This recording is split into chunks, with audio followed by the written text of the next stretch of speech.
দর্শক সালাম এবং শুভেচ্ছা, স্বাগত জানাচ্ছি আমি আতিক রহমান পূর্ণিয়া।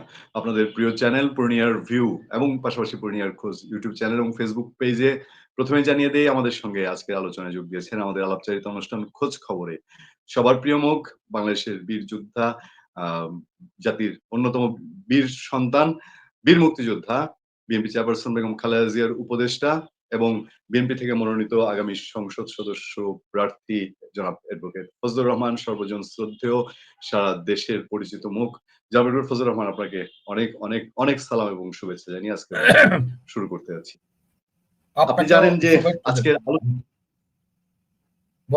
আজকের আলোচনার বিষয় খুব স্বাভাবিকভাবেই শেখ হাসিনার মামলার রায়। শেখ হাসিনা, তার স্বরাষ্ট্রমন্ত্রী আসাদুজ্জামান খান কামাল, দুজনের ফাঁসির রায় হয়েছে। পাশাপাশি আরেকজন আসামি ছিলেন সাবেক আইজিপি চৌধুরী আব্দুল্লাহ আল মামুন। তিনি রাজসাক্ষী হয়েছিলেন, তার সাজা কমিয়ে নমনীয়ভাবে 5 বছর করা হয়েছে। এই বিষয়টি রাজনীতি সংশ্লিষ্ট। অনেকে বলেন রাজনৈতিক বিচার, অনেকে বলছেন যে বিচারটা কেমন হলো।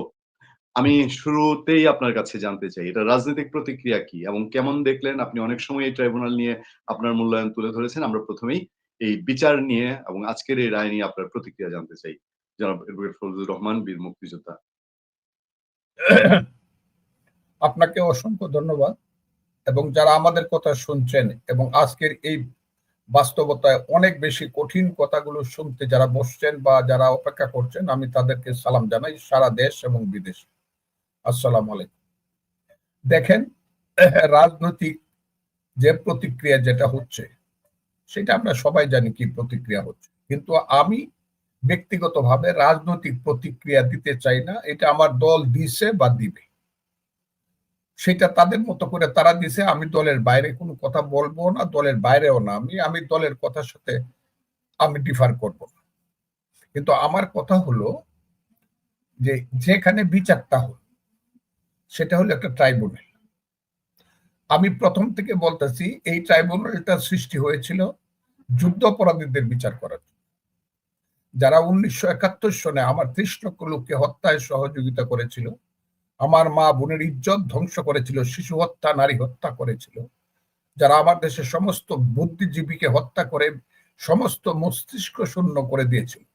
ওইটা এর চেয়ে জঘন্যতম ব্যাপার পৃথিবীতে কোনোদিন রাজনৈতিক কারণে ঘটছে এইরকম খুব বেশি ইতিহাস পাওয়া যায় নাই, যেটা জামাত ইসলাম বা আল বদর রাজাকার আল শামসরা ঘটাইছিল।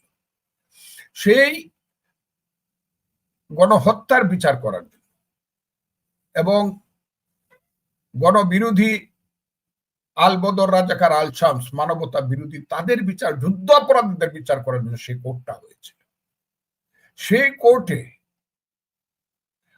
আজকের 5ই আগস্টের আন্দোলনের অপরাধীদের বিচার করা বা অপরাধী বিচারে প্রতিষ্ঠিত হইলে সেই সব অপরাধীরা তো বিচারের আগে অপরাধী নয়, আরেকটা স্পেশাল ট্রাইব্যুনাল হইতে পারতো, এই কোর্টটা না। এটা একটা ভুল কোর্টে বিচার হয়েছে।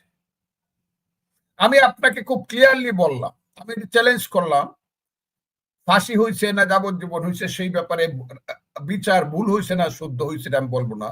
যে কোর্টে বিচার হয়েছে সেই কোর্টটা প্রতিষ্ঠার লগ্নটা বা প্রতিষ্ঠার যে প্রসিডিউরটা সেটা ভুল হয়েছে বলে আমি মনে করি।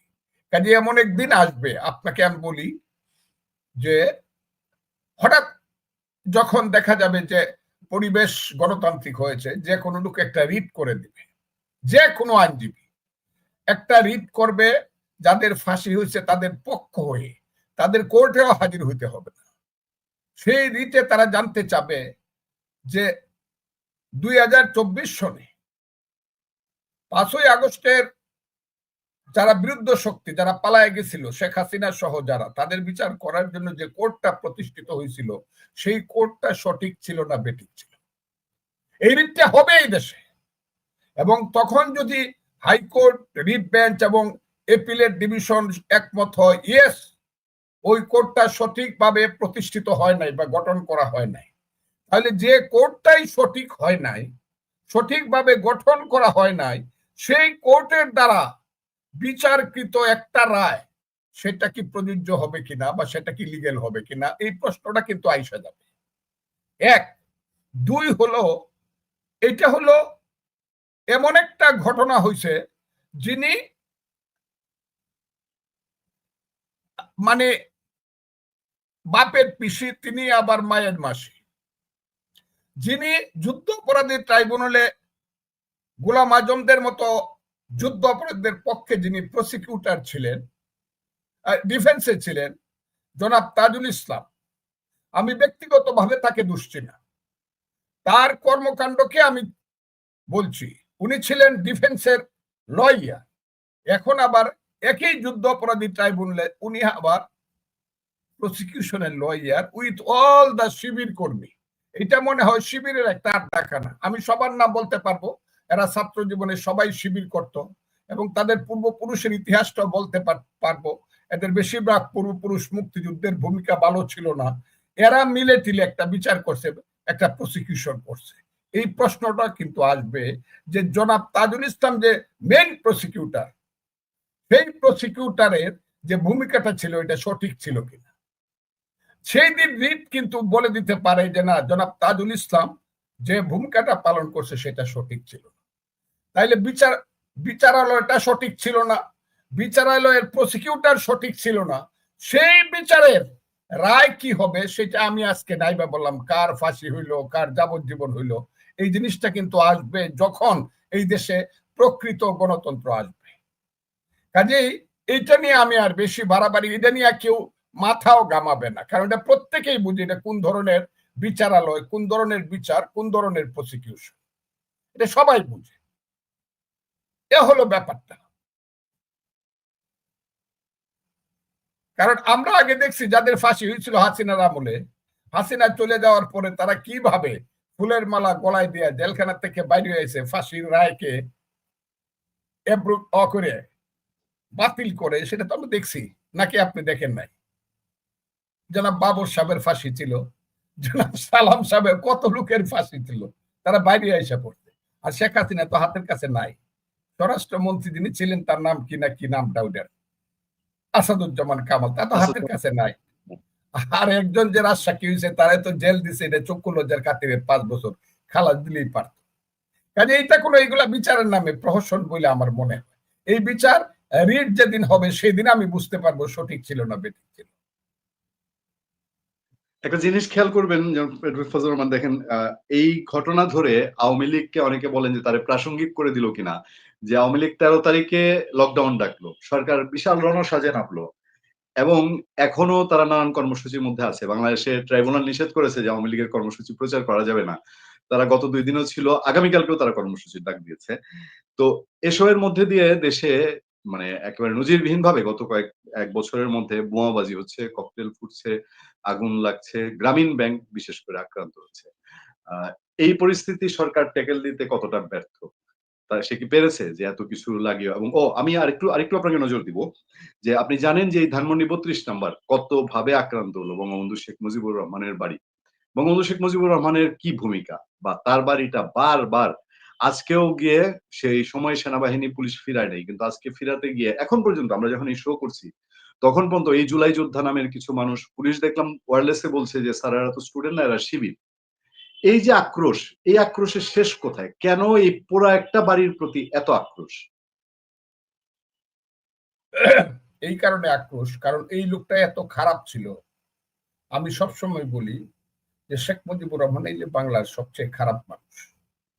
তা নইলে কেন 66 সনে সে 6 দফা দিয়া বললো যে আমার দেশের সম্পদ পশ্চিম পাকিস্তানে চলে যায়, আমার দেশের পাটের টাকায় রাওয়ালপিন্ডি ইসলামাবাদ গড়ে উঠে আর আমরা না খাইয়া মরি, আমার দেশের পদ্মা মেঘনা যমুনা শুকিয়ে যায় আর ওখানে ইন্ডিয়ার সাথে চুক্তি করে সিন্ধুর পানি প্রবাহ তারা গতি রাখে। এই লোকটা কেন বলল যে 6 দফা দিলাম, আমার সম্পদ আমার, তোমার সম্পদ তোমার? তারপরে যখন তারা মানলো না, তাকে জেলখানায় নিয়ে গেল, তখন মানুষের মুখে ভাষা আসলো তুমি কে আমি কে, বাঙালি বাঙালি। তারপরে 69, 70, 71 তোমার আমার ঠিকানা, পদ্মা মেঘনা যমুনা, এই যে সময়টা টোটাল 66 থেকে 71, তারও আগের কথাটা আমি নাইবে বললাম, টোটাল সময়টার নেতাই শেখ মুজিবুর রহমান। উনি এইসব স্লোগান মানুষের বাঙালি জাতির মুখে দিছে।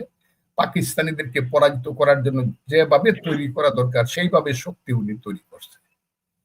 আর ওই যে যারা এখন তার বাড়ি ভাঙতে যায়, ওই শিবিরের কথা বলেন না, শিবির টিবির এরা হইলো এই দেশের, আমি বলবো পরাজিত শক্তির সন্তান।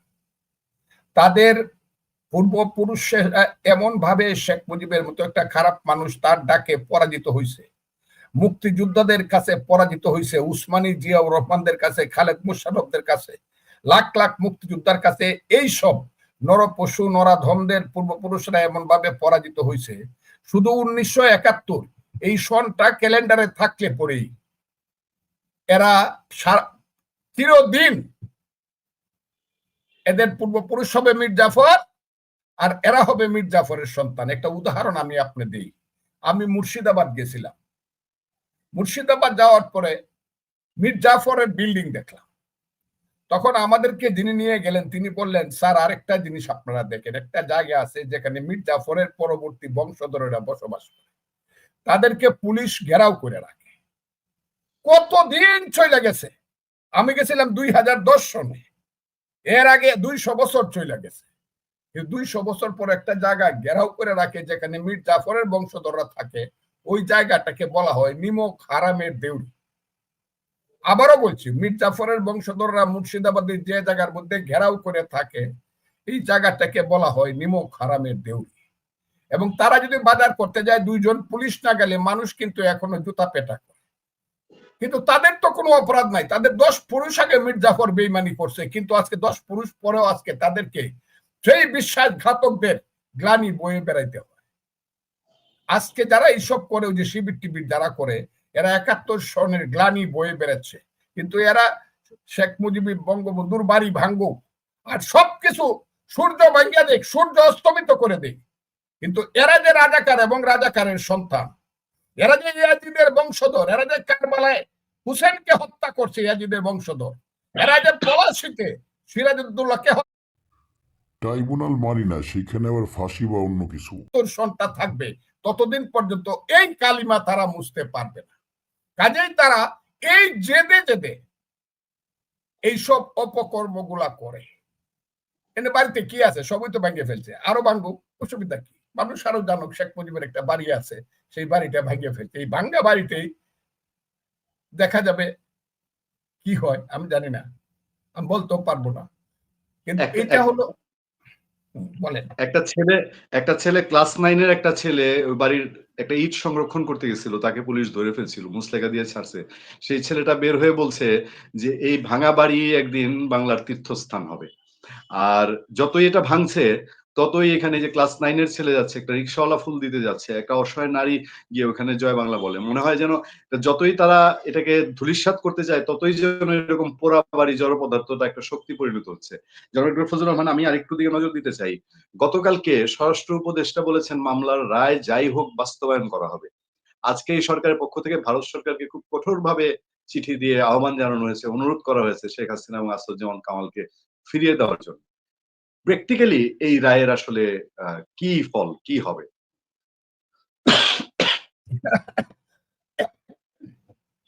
আমি রাজনীতি করি, আমার একটা রাজনৈতিক দল আছে, সেই দলের একটা চিন্তা আছে, তার অভিমত আছে, তার ভার্সন আছে এই ব্যাপারে। আমি আপাতত এই ব্যাপারে কিছু বলবো না, তবে একটা কথা আমি বলে যাই যে একটা গল্প আমি আপনাকে বলি। আপনার বাড়ি মোহনগঞ্জ, আমার বাড়ি ইটনা। আমাদের দেশে যারা হাত দেখে তাদেরকে বলা হয় গণক। আবার একজন গণক ছিল খুব অভিজ্ঞ, সে হাত দেখতেও হইতো না, মানুষের কপাল দেখে বলে দিতে পারতো কপালে কি লেখা আছে। এই গণক একদিন রাস্তা দিয়ে যাইতেছে, গ্রামের রাস্তা দিয়ে দেখে একটা মাথার খুলি পড়ে আছে। অনেকদিন আগে মানুষটা মরে গেছে, মাংস হাড্ডি পচে গেছে, শুধু মাথার খুলিটা রয়ে গেছে। সেই খুলির মধ্যে লেখা আছে অনেক কিছু হয়ে গেছে, আরো কিছু বাকি আছে। এই গণক মনে করলো যে ব্যাপারটা কি, একটা মানুষ মরে গেল, তার সমস্ত অস্তিত্ব শেষ হয়ে গেল, তারপরও কপালের হাড়ের উপরে লেখা আছে অনেক কিছু হয়ে গেছে, আরো কিছু বাকি আছে, ব্যাপারটা কি? সেই কপালের হাড়টাকে নিয়ে আসলো এবং পরিষ্কার করিয়া তার বাড়ির যে গ্লাসের আলনা আছে সেই গ্লাসের ভিতরে আলনার মধ্যে রেখে দিল। সকালে উঠে দেখে যে লেখার কোনো পরিবর্তন হয়েছে কিনা। না, লেখার কোনো পরিবর্তন নেই, লেখা আছে অনেক কিছু হয়ে গেছে, আরো কিছু বাকি আছে। রাত্রে ঘুমানোর সময় দেখে লেখার কোনো পরিবর্তন আছে কিনা, কিন্তু দেখে না, একই লেখা আছে, অনেক কিছু হয়ে গেছে, আরো কিছু বাকি। আর গণকের যে স্ত্রী বউ, সে মনে করে লোকটা কি পাগল হয়ে গেল নাকি, মরা মানুষের মাথা সে কি দেখে, বিড়বিড় করে আবার কথাও। গণক একদিন বাজারে গেছে, মোহনগঞ্জের বাজারে। গণকের বউ একটু অবসর পাইয়া পাশের বাড়িতে গেছে। পরে পাশের বাড়ির ভাবি জিজ্ঞাসা করছে, ভাই কেমন আছে? ভাবি বলছে, আর বোন কই না, তোমার ভাই তো পাগল হয়ে গেছে। কেন পাগল হয়ে গেছে গা? বলছে কি একটা মাথার একটা খুলি, এইটারে সারাদিন দেখে খালি সে বিড়বিড় করে। আমি জিজ্ঞাসা করলে কোনো কথা কয়, ব্যাপারটাই তো আমি বুঝতে পারতেছি। ওই ভদ্র মহিলার স্বামী স্ত্রীর মধ্যে ঝগড়া লাগানোর জন্য একটু টিপ্পনি খাইতে বললো যে আপনি জানেন না, কিন্তু আমি জানি। বললো কি জানেন, একটু দয়া করে বলেন। বললো আমি জানি এই যে গলার যে এই যে মাথার যে হাড়টা, এটা হলো একটা মেয়ে মানুষের হাড়। আপনার স্বামী যখন কলেজে পড়তো, এই মেয়ে কলেজে পড়তো, তাদের দুইজনের মধ্যে প্রেমের সম্পর্ক ছিল, কিন্তু তাদের মধ্যে বিয়ে না হইয়া বিয়ে হয়েছে তার আপনার সঙ্গে। সেই কারণে সে আত্মহত্যা করছে, কিন্তু আপনার স্বামী তাকে ভুলতে পারে। সেই কারণে তার মাথার খুলিটাই নেয়া গ্লাসের মধ্যে রেখে প্রত্যেকদিন দেখে তার মনের জ্বালা মিটায়। এই কথা শোনার সঙ্গে সঙ্গেই গণকের স্ত্রী কইতেছে, গোলামের পুত, হ্যাঁ জিতা বেডির সাথে প্রেম করছিলি, এখন মরা বেডিরও ভুলতে পারছস না, তাহলে আমারই বিয়ে করতা তোর দেখাইতেছি। কয়ে গিয়া গ্লাসের ভিতর থেকে মাথার খুলিটা বাইর করিয়া ওই যে সিয়ার দেয়া ফাড়াইয়া এটাতে পাউডার বানাই ফেলছে। পাউডার বানায় ড্রেনের মধ্যে ফেলাই দিছে বাড়ির পিছন। গণক তো বাড়িতে এসে খুঁজে আর পায় না, তখন বউ পিছন দেয়া গেছে, গোলামের ফুট তুমি আর এইগুলা পাইবা না। কি হয়েছে? তোর বেডিরে আমি পাউডার করে ফেলাই দিছি ড্রেনের মধ্যে, এটা আর দেখতে পারবে না। তখন গণক হাঁটতে হাঁটতে ড্রেনের কাছে, নর্দমার কাছে গিয়া দেখে এটা করে পাউডার করিয়া ফেলাই দিছে। তখন সে বলতেছে, ওই যে অনেক কিছু হয়ে গেছে, আরো কিছু বাকি আছে, এটা পাউডার হওয়ার বাকি আছে। বাংলাদেশে কিন্তু অনেক কিছু হয়ে গেছে, আরো কিছু বাকি আছে। আমি কয়ে দিলাম, আমি জানি না আমার দল কি করবে। আমার দলের মানুষের চিন্তা অনেক দূরে, অনেক জ্ঞানী মানুষ আমার নেত্রী আছেন, নেতা আছে, কিন্তু বাংলাদেশে কিন্তু অনেক কিছু হয়ে গেছে, আরো কিছু বাকি আছে। এইটা কিন্তু দেখার বাকি রয়ে গেছে, কারণ যে প্লেয়াররা এখানে আসছে, ইউনূস সাহেবের মতো প্লেয়াররা কিন্তু এইখানে খেলতে আসছে, তারা এই দেশটাকে নিয়ে চক্রান্ত করতে আসছে, তারা এই দেশটাকে নিয়ে তাদের ভাগ্য করতে আসছে, এবং এই দেশটাকে তারা আন্তর্জাতিক শক্তির গুটি হিসাবে তারা ব্যবহার করবে। এবং ওই যে আন্তর্জাতিক শক্তি, সেই শক্তির কাছে যতক্ষণ পর্যন্ত আমার দেশটা বন্ধক না পড়বে, ততক্ষণ পর্যন্ত আমার ধারণা, মানুষ যদি সচেতন না হয়, বিশেষ করে বিএনপি যদি সচেতন বিশেষভাবে না হয়, আমার দেশটা বন্ধক পড়ে দেওয়ার সম্ভাবনা আছে। আমি বারবার একটা কথা বলি, এই দেশে 26 সনের ফেব্রুয়ারির প্রথমার্ধে ইলেকশন হবে কিনা, এইটা মূল কন্ট্রাডিকশন না। এই দেশে মূল কন্ট্রাডিকশন এখনো আমি বলতেছি, এই যে রাজাকারের বাচ্চারা যারা আছে, এদের মূল কথা হইলো ৭১কে রাখবো না, ৭১কে ধ্বংস করে দিব ক্যালেন্ডারের পাতা থেকে। এই ৭১ হইলো মূল কন্ট্রাডিকশন। যারা ৭১ চায় না, তারা জামাতের নেতৃত্বে একজন, আর যারা ৭১ চাইতো এক সময় এরা পালাইছে, আর বিএনপি আছে দুদুল্যমান অবস্থায়। কিন্তু একটা সময় আসবে, ৭১কে সম্পূর্ণভাবে যদি কেউ মুছে ফেলতে চায়, এই দেশে একটা নিশ্চিতভাবে একটা রাজনৈতিক যুদ্ধ, নিশ্চিতভাবে একটা রাজনৈতিক যুদ্ধ হবে, কারণ মুক্তিযোদ্ধারা এখনো মরে নাই। এইটা হলো প্রিন্সিপাল কন্ট্রাডিকশন এই দেশে। ইলেকশনটা প্রিন্সিপাল কন্ট্রাডিকশন না, দেশ থাকলে ইলেকশন হবে, কিন্তু দেশেই যদি না থাকে ইলেকশন করবেন কোথায়? এই জায়গাতে দেশটা এখন চলে গেছে, এই দেশটাকে রক্ষা করতে হবে। আমি মনে করি এখানে হাসিনার বিচার হইল কি হইল না, যাবজ্জীবন না ফাঁসি, তার চেয়ে বড় কথা হলো ৭১ থাকবে কি থাকবে না। আর ৭১-এর কথা মনে হইলেই যারা পরাজিত শক্তি, তাদের কাছে সবসময় মনে হয় ওই যে একটা মানুষ, ওই যে একটা মানুষ, ওই তো সব আকাম কুকাম করছিল, আমরা পৃথিবীর সবচেয়ে ঘৃণিত লোক বানাইছে, কাজে ওকে নিশ্চিহ্ন করে ফেলো, আর ওকে নিশ্চিহ্ন যত করতে চাবে ও তত বাইশেও। এটা হলো কথা, এইখানে হলো কন্ট্রাডিকশন।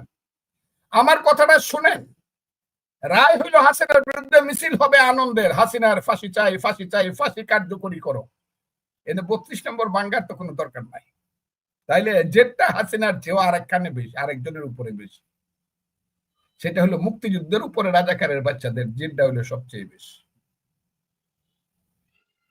আমি একটা জিনিস আমি খুব ক্লিয়ার করার জন্য বলি, যারা 5ই আগস্টের আগে হত্যাকাণ্ড ঘটাইছে সরকার থেকে, তাদের কঠিন বিচার হোক, আমার কোনো আপত্তি নেই। কিন্তু আমার আপত্তিটা হলো প্রসিডিউর অনুযায়ী বিচার হোক, এই হলো কথা। পুলিশ হত্যা, আমার দ্বারা, হ্যাঁ, পুলিশ হত্যা, এটা বলবো, এটা বলতে গিয়ে তো আমার উপরে যে আঘাত আসতেছে সেটা বলার, আমি প্রথম বলছি, পুলিশের কি মা নাই? পুলিশের কি বাপ নাই? পুলিশের সন্তান নাই? পুলিশের বিধবা স্ত্রীর সাদা কাপড়ের কোন ধরনের দাম নাই? সাদা সে পুলিশের মায়ের কান্নার উত্তর কে দিবে? পুলিশের হত্যার বিচার হবে না? পুলিশ কি পশু? এই কথাটা আমি কতদিন বলছি, এখনো বলছি।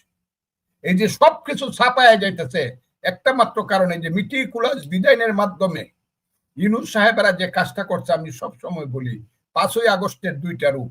একটা আন্দোলন হলো গণতান্ত্রিক আন্দোলন, আর একটা হলো গণতান্ত্রিক আন্দোলনের অন্ধকারের পিছনে থাইকা যারা মনে করছে যে গণতান্ত্রিক আন্দোলন সফল হইলে পরে 71-এর প্রতিশোধ নিব, সেটা হলো তাদের আন্দোলন, এবং তাদের নেতা হলো জামাতে ইসলাম সহ আজকে তার সাথে শক্তি।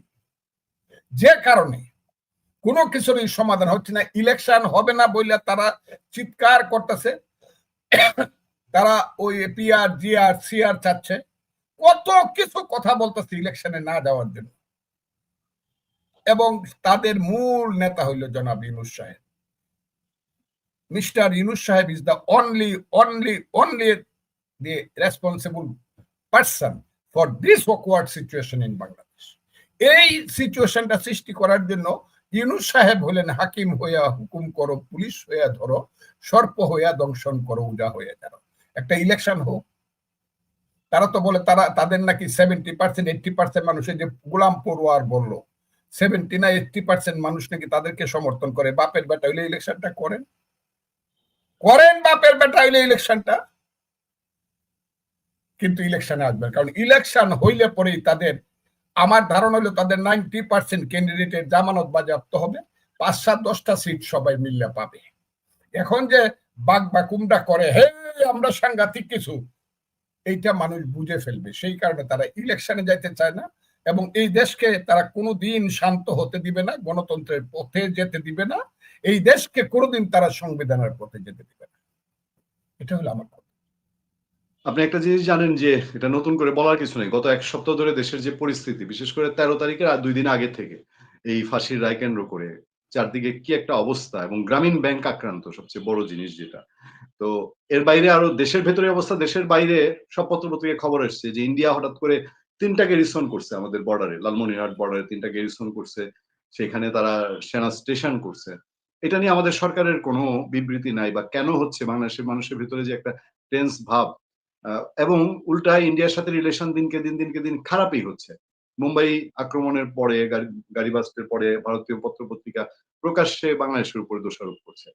এইগুলার কি কোনো প্রতিক্রিয়া আমাদের দেশের উপরে হতে পারে? আপনার কি মনে হয়?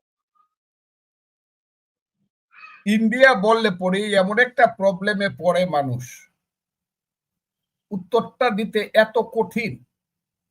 আপনি সত্য কথাটা বললেই বলবে এই তো ভারতের দালাল। যা হোক, সেইটা আমি চিন্তা করি না। তো একটা কথা চিন্তা করি, ওই যে কি বললো, কি নাম, জনাব আবু তাহের, জামাত ইসলামের নাইবে আমি, আমাদের তো কোনো চিন্তা নেই, আমাদের তো 50 লক্ষ সৈন্য আছে, ওনাদের হাতে আছে 25 লক্ষ ডাইরেক্ট ফাইটার, আর গেরিলা ফাইটার আছে 25 লক্ষ। ওনারা দিল্লি পর্যন্ত দখল করতে পারে, আর ওই 7টা দেশ দখল করলে তো আমাদের 7 দিনের ব্যাপার। ওই যে 7 সিস্টার, আমরা এত চিন্তা করবো কেন? ওই যে ইসলামের যে এত বড় বড় বীরেরা আছে, আমরা এত চিন্তা করার কি আছে? কিন্তু এইসব রাজাকারের বাচ্চারা বুঝে না যে 71 সনে কিন্তু হাজারে হাজারে মিছিল বাইর করতো, বায়তুল মুকাররম থেকে গোলাম আযমের নেতৃত্বে মিছিল বাইর করে কিন্তু সদরঘাট পর্যন্ত প্রত্যেক শুক্রবারে হাজার হাজার মানুষ যাইত। কিন্তু 16ই ডিসেম্বরে কিন্তু দেখা গেছে নেরি কুত্তার চেয়েও এদের অবস্থা খারাপ। কোথায় পালাইছে, কিভাবে পালাইছে তারা, এটার কোন ঠিকানা নাই। যারা আজকে পৃথিবীর বাস্তবতা বুঝে না, পৃথিবীর বাস্তবতা যারা বুঝে না, তাদের সেই মূর্খদের সাথে আমি কি কথা বলবো, তাদেরকে আমি কি বুঝাবো? আর আপনি দুনিয়া যদি কিয়ামত না হয়, তাহলে তো ইন্ডিয়া আমার চতুর্পার্শ্বে চিরদিন থাকবে। 3 পার্শ্বে থাকবে ইন্ডিয়া, 1 পার্শ্বে বঙ্গোপসাগর। আমি সারা দিন সারা বছর শুধু ইন্ডিয়ার সাথে ঝগড়া করে যে আমার চেয়ে শক্তিতে 100 গুণ বেশি, আমার চেয়ে সম্পদে যে 100 গুণ বেশি, তার সাথে শুধু প্রতিদিন ঝগড়া করে আর বকাবকি কইরা আমার দেশটাকে কতটুকু আমি শান্ত রাখতে পারবো, কতটুকু আমি সমৃদ্ধ করতে পারবো, কতটুকু আমি আমার দেশটার মানুষকে আমি শান্তি দিতে পারবো। এরা এইসব করতেছে কেন? এরা তো রাজাকারের বাচ্চা। এই দেশে তারা আলবদর রাজাকাররা এই দেশে হিজবুত তাহরিরের মধ্য দিয়ে দেশে একটা সাম্প্রদায়িক এবং জঙ্গিবাদী রাষ্ট্র তৈরি করতে চায়, যেটা কোনো দিন সম্ভব না। এইটাও এইসব মূর্খরা বুঝে না। বুঝে না বলে বিপদ হয়েছে, তবে বুঝবে বুঝবে। এদের সাথে কোনো পাবলিক নাই। এলাকায় গেলে দেখা যায় 100 সেন্টার আছে, 130টা সেন্টার আছে, জামাতের ক্যান্ডিডেট আছে, এই এক নাগারে 30টা এমপি সিট আছে, যেখানে একটা সেন্টারও জামাত পাস করবে না, একটা কেন্দ্রে জামাতের দাঁড়িপাল্লা পাস করবে না। কিন্তু বড় বড় কাজ করতেছে এই দেশে, এত বকা বকি মারামারি, সকাল থেকে উঠে ধরে ফেলবো, মারে ফেলবো, এরাই করতেছে। কি করা যাবে? কারণ ইউনুস হইলো তাদের শেল্টার, আর আমেরিকা হইলো তাদের শেল্টার মাস্টার, বিদেশিরা। আর সেই বিদেশি নাগরিকেরা এখানে আইসা এই দেশটাকে পরাধীন করার জন্য সমস্ত চক্রান্ত করতেছে। এরা হইলো আমাদের দেশের কালো রবার্ট ক্লাইভ। আমি আর এখন যাইতে হবে আরেকটা জায়গাতে। আমি আপনাকে শুধু বলবো, এই দেশ এত তাড়াতাড়ি শুদ্ধ হবে বলে, শান্ত হবে বলে আমার মনে হয় না। কারণ ইউনুস সাহেব বলেন, একটা বা 2টা মিনিট সময় নিব, শুধু 2টা টপিক ছোটখাটো। একটা হলো গণভোটের যে আয়োজন করছে, 4-5টা প্রশ্ন। এই 4 দফা ভোট আমি কি দিব আমি বুঝি নাই এখন পর্যন্ত। এই যে 1 সপ্তাহ হয়ে গেছে, বুঝি নাই। আর সবশেষ, আপনি যেহেতু নির্বাচন করছেন, আপনার এই বয়সে এসে আপনার দল আপনাকে সম্মানিত করেছে। আপনার এলাকা একটা খুবই বঞ্চিত এলাকা, এখনো হাওরের বিধ্বস্ত এলাকা, এখনো অনেক গ্রাম আছে যেখানে বর্ষাকালে যোগাযোগ সাংঘাতিক বিচ্ছিন্ন। আপনার এলাকার মানুষ তাকিয়ে আছে নতুন উন্নয়নের কোন রূপ দেখতে পাবে কিনা আপনার হাত দিয়ে। একজন মুক্তিযোদ্ধা আপনি।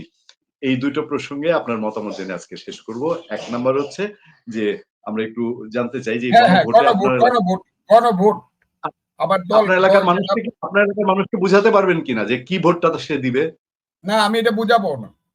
আমি বলবো যে একটা গণভোট, আমরা যদি ক্ষমতায় চাই, আমার দলকে আমি অনুরোধ করব একটা গণভোট দেওয়ার জন্য, যে দেশে রাজাকারের বাচ্চারা, আলবদরের বাচ্চারা ইলেকশন করতে পারবো কিনা, যারা 71কে মুক্তিযুদ্ধকে মানে না। এইটা একটা প্রথম গণভোট হবে বললাম। কিন্তু এই গণভোটটা করে ছেড়ে দেব যদি আল্লাহ সময় দেয়, 1। আর 2 নম্বর হলো, আমার দল আমাকে নমিনেশন দিছে। আমার তো একটা নমিনেশন দেয় নাই। আমি আমার নেত্রী, দেশ নেত্রী খালেদা জিয়া এবং জনাব তারেক রহমান আমার নেতার প্রতি আমি কৃতজ্ঞ। এই কারণে আমার 2টা নমিনেশন দিছে। আমার তারা সাসপেন্ড করছিল, আমার পিরিয়ড শেষ হওয়ার আগে, সাসপেন্ডেড পিরিয়ড, আমাকে তারা সংসদীয় আসনে নমিনেশন। তাইলে আমার তো 2টা নমিনেশন, ডাবল নমিনেশন। সেই কারণে আমি তাদেরকে ডাবল আমি কৃতজ্ঞতা জানাই, তাদেরকে ধন্যবাদ জানাই, এবং আমার দেশের মানুষকে এবং স্থায়ী কমিটিকে আমি ধন্যবাদ জানাই, নেতা নেত্রীকে ধন্যবাদ জানাই। এবং একটা জিনিস মনে করেন, আমার এলাকাতে আছে জামাতরা এমন ষড়যন্ত্র করতেছে, লাখ লাখ টাকা খরচ করে প্রশাসন কিনতে চাইতেছে, পুলিশ কিনতে চাইতেছে, প্রতিদিন আমার অন্তর একটা জ্বালা দিতেছে, প্রতিদিন আমাকে যন্ত্রণা দিতেছে বিভিন্ন ভাবে, 1-2টা কাজ করিয়া ওই টাকা দিয়ে তারা ঘুষ। আমি আর বলতে চাই না, এইগুলা এখন বলবো না, কারণ এরা এত ছোট অফিসার, এদের বিরুদ্ধে আমি কোনো কথা বলবো না। এরা আমার সন্তানের মতো। অথচ এদেরকে বাঁচানোর জন্য, ইটনা অষ্টগ্রাম মিঠামনের পুলিশকে বাঁচানোর জন্য 15 দিন আমি অর্ডার দিছি। 15 দিন পর্যন্ত আমাদের বিএনপির কর্মীরা গিয়া থানায় থানায় পুলিশ নিয়ে ঘুমাইছে। আর আমার কথার জন্য, আমার বক্তব্যের জন্য অন্তত 5000 পুলিশ তাদের আল্লাহর রহমতে জীবন রক্ষা পাইছে। এই পুলিশকে মারা যাবে না, না হলে 5ই আগস্টের পর থেকে এই দেশে মাইরা পুলিশ মেরে ছাপ্পা করে ফেলতো। আমি পুলিশকে বলবো, যে আপনাদের আচরণ অনেকটা সঠিক হয়েছে, আরো সঠিক হওয়া উচিত। আর আপনাদের পক্ষ থেকে পুলিশকে আমি বলবো, আমি যাতে জীবনে কষ্ট না পাই, অন্যায় কষ্ট, ন্যায় কষ্ট না, তাহলে কিন্তু অভিশাপ লাগবে। কারণ আমি পুলিশের জন্য, আমাকে সচিবালয়ের সর্বোচ্চ পর্যায় থেকে আমাকে থ্রেট করা হয়েছে।